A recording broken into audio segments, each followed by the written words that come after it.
नमस्कार, मैं रोहित झा। मैं आपको आज 3 तस्वीरें दिखाना चाहता हूँ। कुर्सी की पेटी बांध लीजिए, कैमरे का रील घूमेगा और एक एक करके तीनों ही दृश्य आपके सामने होंगे।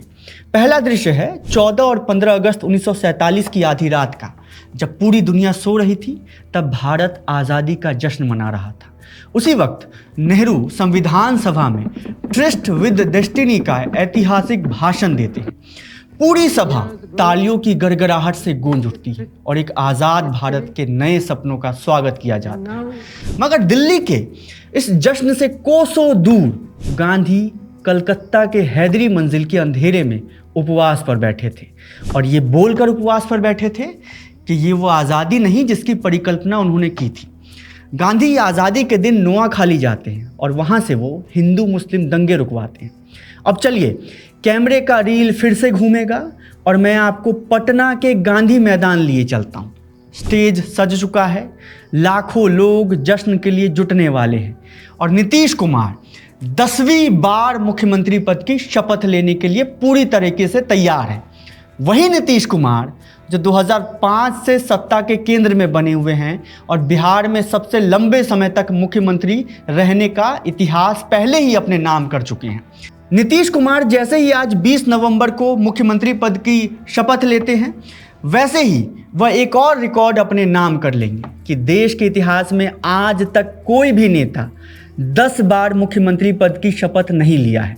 पटना पूरी तरीके से जश्न में सराबोर है, लेकिन उसी पटना से लगभग 250 किलोमीटर दूर पश्चिमी चंपारण के भितिहरवा गांधी आश्रम की शांति में बिहार के एक और नेता प्रशांत किशोर मौन पर बैठे होंगे, इस आत्ममंथन के लिए कि तमाम दावों और वादों के बावजूद लोगों के उम्मीदों पर वो खरा नहीं उतर पाए। तो चलिए, आपको एक तीसरे दृश्य की तरफ लिए चलते हैं।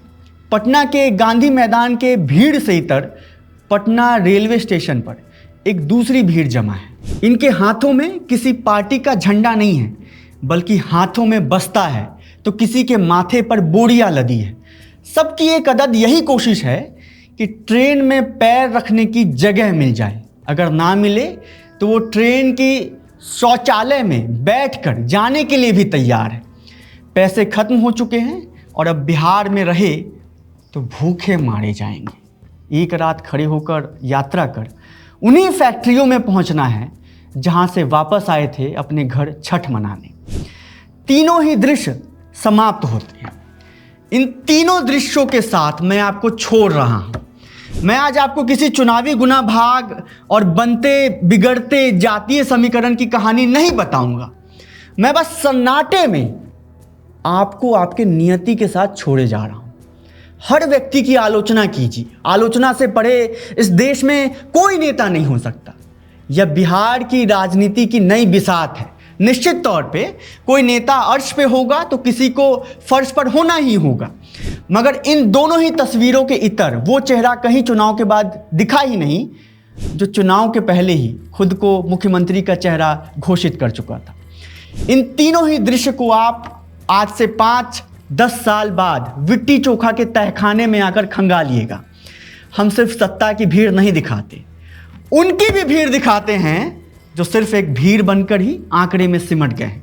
देखते दिखाते रहिए विट्टी चोखा। शुक्रिया।